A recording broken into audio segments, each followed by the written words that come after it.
Is there actually the beginning seeds of a resurgence in Christianity happening in the West? Lately on my channel, I've been covering the high-profile conversions of people like Russell Brand, Ayan Hirsi Ali, M.I.A, among many others. Why is this happening? And it seems to be, to me at least, a response to atheism.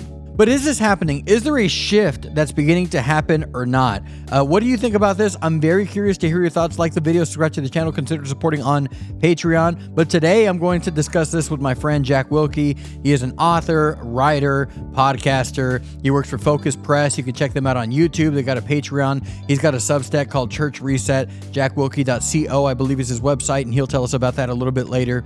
And he's got a couple books out as well. Let's get into the conversation. A shift that I see happening away from, specifically, it seems to be, I would say, empty beliefs. I've seen a shift from really materialistic, superficial kind of churches that claim Christianity. But lately, I've been seeing a lot of people saying that they're leaving secular humanism or atheistic ideas for Christianity. I always say they're leaving atheism for Christianity, and people go, well, atheism isn't an idea. And okay, but they get what I'm saying. I'm just saying the ideas that come from atheism. Do you see some kind of a shift happening where people are realizing all of this emptiness, it doesn't seem like this is the way that I'm supposed to live my life, with this idea that I'm just going to tell myself that these things matter, but they really don't, and I know that that's true, that they really don't matter, but I'm going to make them matter because in this godless universe, nothing really matters. And I think people over time live that way, and they get so sick and tired of it, and they realize, no, there's something more out there that I need, that I'm made as a human to desire and to live for. Real reason, real meaning, real purpose, and so then they end up pursuing Christianity. You think about 10, 15 years ago, the atheists were really on the prowl. Richard Dawkins was everywhere, and they kind of had some clout. And now they're a laughingstock. I mean, there are just people jumping ship like crazy, like you're talking about. There's this issue of people don't want that anymore. And I don't think it's a coincidence that this is happening in the post-COVID world. And this isn't just a religious thing. There's so many things and so many people you see who are just different people after 3 or 4 years, where it just, I mean, being locked in your house for a couple months, at least for me, got me thinking about, like, what am I doing? How am I spending my life? Is this how I want to go on? And I don't know if it was the daily reminder of your mortality when they've got the death counts on the TV and all over the internet, or just seeing the world, all the assumptions you had about the world, that everything's just going to proceed as it always has forever.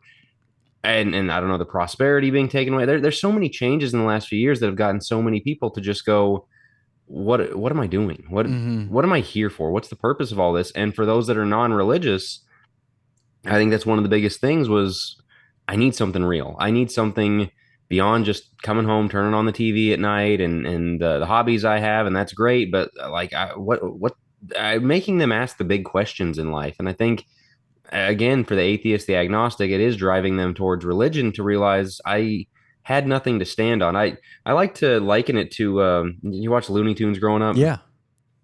And, Wile E. Coyote runs out over the cliff, and he'll get 30 feet out there and look around and be like, oh, there's nothing here. And he falls. Yeah. I feel like the last 30 or 40 years of kind of a religiously neutral society, of where atheism and agnosticism came on the rise and all that, you were running on nothing. There is no foundation for a society. There's no foundation for the home or for your own life. You have no purpose. There's no reason behind any of it. And that can last for a while, but that can't last forever. Just like Wile E. Coyote, you ran out a cliff, and we were hanging on the cliff there for a couple decades. And now I think it's coming home to people realizing, okay, that didn't work. We got to go find something else. You even see people like Dawkins going, hey, when we set out to basically destroy belief in Jesus, we didn't know that would make the world worse. Yeah. And then you even have him saying at the same time stuff like, but I really don't want Christianity to be completely gone. I just want everyone to know that it's nonsense, and I want no one to believe it, but I want us to borrow all the stuff from it and then say that we did that. Right. And nice things that it brings, but none of the commitment, none of the, I mean, everybody wants that. Yeah. And I don't know if you saw that video of him. I mean, he'd been saying this for years, that he was a cultural Christian, but he was saying, I love the way churches hymns look. I love the way that they're designed. I love the way Christmas songs sound. Right. He likes Silent Night a lot or something. He just doesn't like the message of it, but he likes the melody of it. This idea that everything is separated, and I think this is in this post-COVID world, is a lot of people realizing this is not disconnected. The beauty of the music, the beauty of the design, the beauty of ritual and things like that, and the peace that people have is you can go, oh, that's nice, that's good for you, but you realize, man, it is all interconnected. The reason why these hymns sound so beautiful is because they spring forth from something beautiful. Like they're not separate things, and Yeah. he is. You just see the cognitive dissonance of him trying to keep them separate. And I think a lot of these conversions are talking about a Russell Brand. I think is the one I've looked at the most. You've just been seeing his. If you follow him at all, my sister's a big Russell Brand fan. Hmm. Watching his wheels turn for years now, where he was. I mean, he was very hedonistic. He was Yeah. drugs and sex and alcohol and all that, and Mr. Hollywood comedy and all that, and just slowly pulling away from that and thinking about what's going on in the world. What was I doing and what was that all about? And again, just seeing that the reason that didn't work is because there was something deeper here, and it is connected. Yeah, I have a lot of problems with how he handles himself sometimes, but Hmm. Jordan Peterson, one argument that he makes is that when you just even try to practice Christianity without full confidence in the truth claims of it, you notice that you start to tap into something real. That there's a higher level of something that we were made for that atheism or just a godless universe doesn't answer. It seems like we are, and I've been talking about this a lot. We are made with this desire for something higher than everyone else. This desire to live for Hmm. this real meaning that transcends all of us.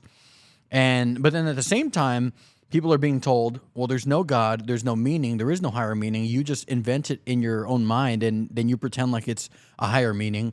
And so, like you said, cognitive dissonance is a really great way to put it.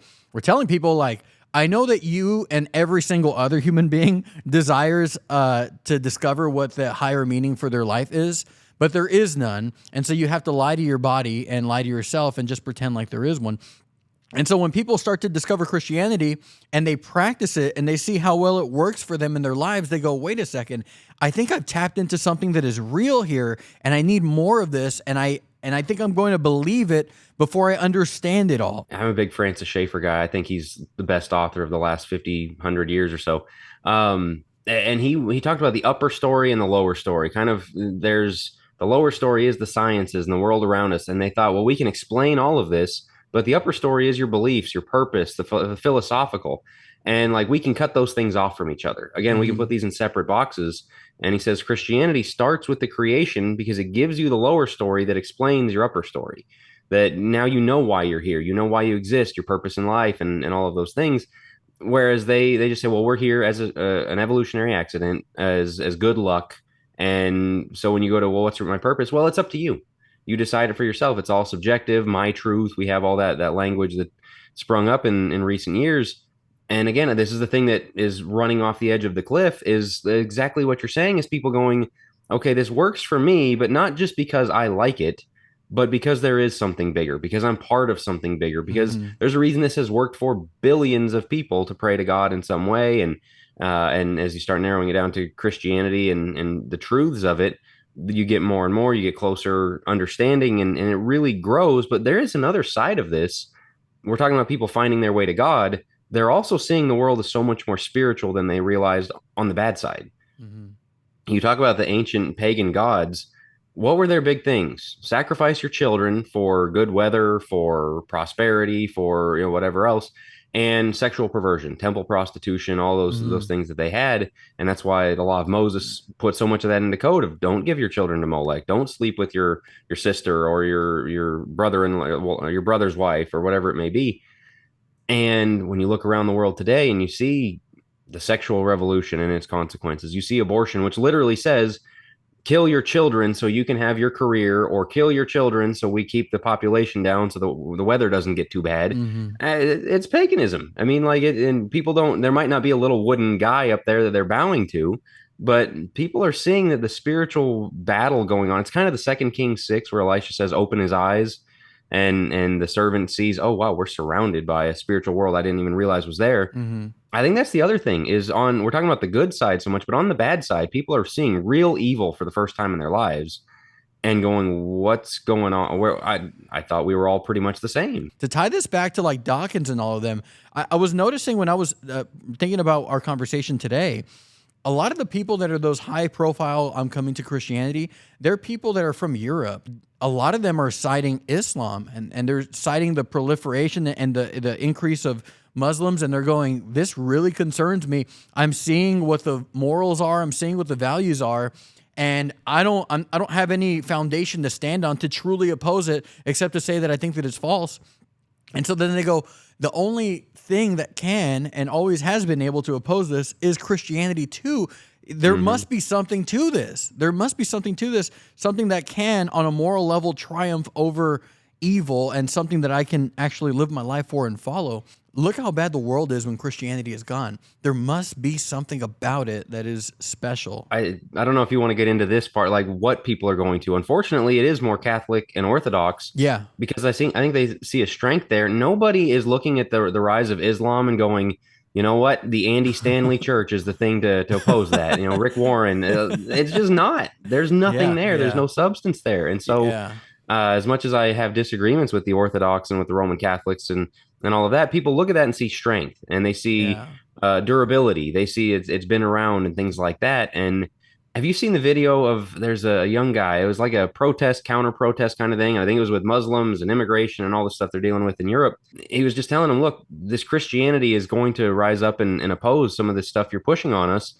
And he said, we're not the Christianity that you've seen the last 100 years. We're the Christianity that saved, I saw that. Europe from the spread of the Islamic Empire and things like that. And it's just incredible to see. And you think, yeah, we do need that. And again, this real safe, real make everybody happy church, real never say any hard truths or upset the apple cart. That's not going to get it done. And so it's not only are people going to Christianity, they're going to a stronghold Christianity rather than this, relevant, seeker sensitive. I like the fact that they go, I want the real thing. I don't want the consumerist American version of this, the McDonald's version of it. I want the real thing. To that point, not to keep bringing this up, but back to the COVID thing, churches that stayed open grew like crazy because people are like, well, these are people who are dedicated to their faith. Even if they're going to go in there and get sick and die, they believe it matters enough to keep doing it. And I admire that. I think there's a reason that had appeal to people looking, again, for something real and something strong. And the other thing about this, I brought up the pagan gods earlier. That is one thing the Catholics and the Orthodox are in touch with that we've got to catch up to really, really fast, is the demonic, that there is a spiritual world. And you think about, like, I know the exorcism and people think of the priests going and casting out demons. And I don't really believe that stuff happens so much anymore, but acknowledging we are surrounded by spiritual warfare, that it's a really real thing. The Orthodox are huge on that. And there's a number of podcasters I follow who did the same thing, the atheist to agnostic to religious to ended up in Orthodoxy. And this was a big part of it, is these are people that acknowledge the demonic, acknowledge that there's weird stuff going on out there. And well, even when we talk about, without getting too weird, when you start seeing the aliens and UFO stuff, the Orthodox are like, yeah, we got an answer for that. We know what that is. I can tell you what that is. They're demonic and things like that. What's our answer? It's probably nothing. I mean, at least they have an answer. And if we don't have answers, we don't have anything. I agree with you. We've definitely been guilty too much of looking at stuff and going, it's just not that important to me. I'm not going to have an answer for myself or for weird anybody else. And so I'm not going to touch it. I haven't thought about it this way, but you have all these people that go, I've been living this empty, meaningless life, and now I realize I need Christ. The last thing that they want, and definitely the last thing that they need, is to come to the emptiest versions of Christianity that exist. They want the real thing, and they go, I don't care if the church pews in the Eastern Orthodox Church are hard and uncomfortable. I want the real thing. Yeah, consumer Christianity makes the individual the God. And what people are getting away from is where I run my own life. As you're saying, they want to be part of something bigger. And so as a church, you have to say you are part of something bigger, which means I'm going to say stuff that might hurt your feelings. I'm going to step on your toes. I'm going to call you to do something. I'm going to expect you to serve. I'm real big on church discipline has to be a part of it. If you're expected to show up and do stuff and be a part, or you're not going to be a part of it, you're going to be contacted and told you can't do it this way. And knowing kind of secondhand some people who have converted to Orthodoxy, that's one of the things they love about it. Yeah. Is people are calling and checking on them like, hey, have you been reading your Bible?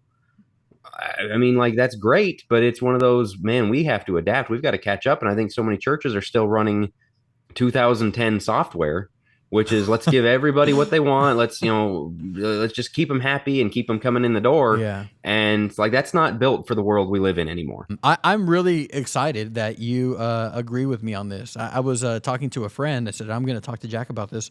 And I said, if he disagrees with me on this, I'm going to try so hard to persuade him because I really think that this is happening.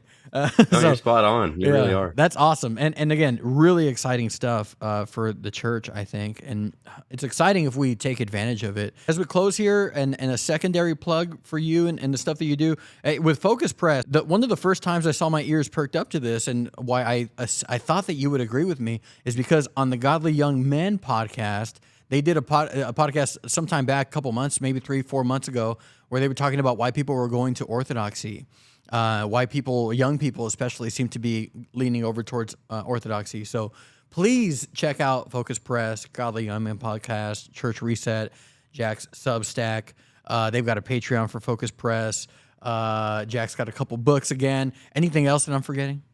No, jackwilkie.co is kind of a good central place to find everything. So. Awesome. If you want to support the channel for as little as $5 a month, you get extended versions of this video, every single video that I do, a weekly Q&A, and priority for video ideas and submissions for the future. The link is in the description below. Consider supporting. God bless you.